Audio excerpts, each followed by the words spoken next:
ഒരു സിനിമയിലും കാണിക്കാത്ത രീതിയിലാണ് ഒരാൾ വന്ന് വളരെ ലാഘവത്തോട് പറയാണ് കുഞ്ഞിക്കുട്ടൻ മരിച്ചു. അത് ഒരു ആത്മഹത്യയാണോ അതോ അല്ലാതെ ഒരു ഹൃദയസ്തംഭനമാണോ എന്നൊന്നും നമുക്കറിയില്ല.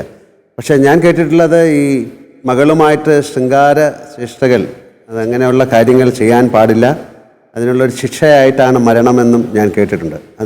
ഇതിലെന്തെങ്കിലും ഉണ്ടോ സാർ? അങ്ങനെ പ്രധാനമായിട്ടും ഒരർത്ഥത്തിൽ ആ മകൻ സ്വന്തം മകൻ ഇപ്പം വളരെയധികം എഴുതുകയും സംസാരിക്കുകയും ചെയ്യുന്ന സുഭദ്ര അല്ലെങ്കിൽ സുഹാസിനി.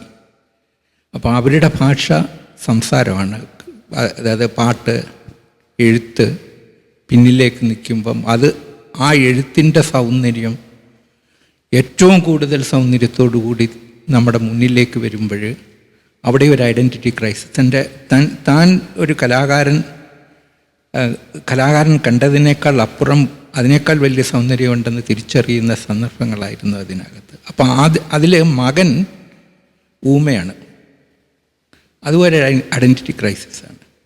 ആ കുട്ടി അവസാനം മാത്രമാണ് ഒരു ചോദ്യം ചോദിക്കാൻ, വർത്തമാനം പറയാൻ ശ്രമിക്കുന്നത്. അപ്പം അവിടെ മരണം എന്നുള്ളത് ആ കുട്ടിയുടെ പോയിന്റ് ഓഫ് വ്യൂവിലാണ് നമ്മൾ കൺസീവ് ചെയ്തിരിക്കുന്നത്. കുഞ്ഞിക്കുട്ടൻ്റെ മരണത്തിൻ്റെ പിന്നിൽ ഒരു ചെറിയൊരു മിസ്റ്ററി ഉണ്ട്. അത് എന്താണ് എന്നുള്ളത് നമ്മളോട് ഒന്ന് പറഞ്ഞു തരാമോ ഷാജി സർ?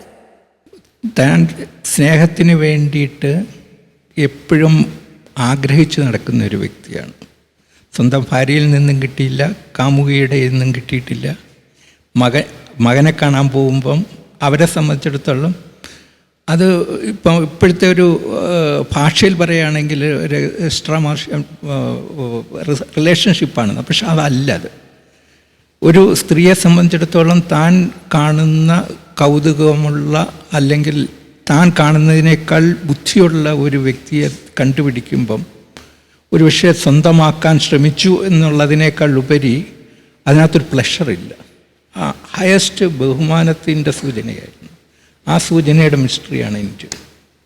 അപ്പോൾ ഒരാൾ പൊസസ് ചെയ്യുക, അമ്മ കുട്ടിയെ പൊസസ് ചെയ്യുന്ന പോലെ തന്നെ ഒരു ലവറ് ഒരു സ്നേഹമുള്ള വേറൊരു വ്യക്തിയെ പൊസസ് ചെയ്യുന്ന പോലെ ഒരു സ്നേഹമുള്ള ഒരു കിട്ടാത്ത ഒരു സ്ഥലത്തു നിന്ന് സ്നേഹം തനിക്ക് കിട്ടുന്നില്ല, വേണ്ടിടത്തു നിന്ന് കിട്ടുന്നില്ല എന്ന് തിരിച്ചറിയുമ്പോൾ തൻ്റെ ജീവിതം എങ്ങനെ അവസാനിപ്പിക്കണം എന്ന് ആലോചിക്കേണ്ടി വരുന്ന ഒരു കലാകാരനെയാണ് ഇവിടെ സൃഷ്ടിച്ചത്.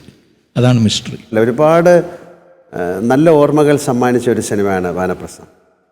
വാനപ്രസ്ഥം പോലൊരു സിനിമ ഒന്നേ ഉള്ളൂ, അത് വാനപ്രസ്ഥം തന്നെയാണ്.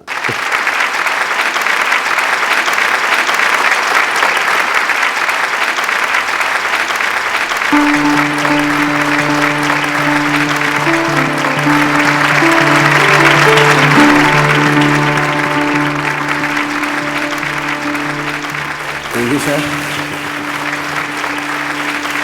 ഒരുപാട് താങ്ക് യു സാവിത്രി.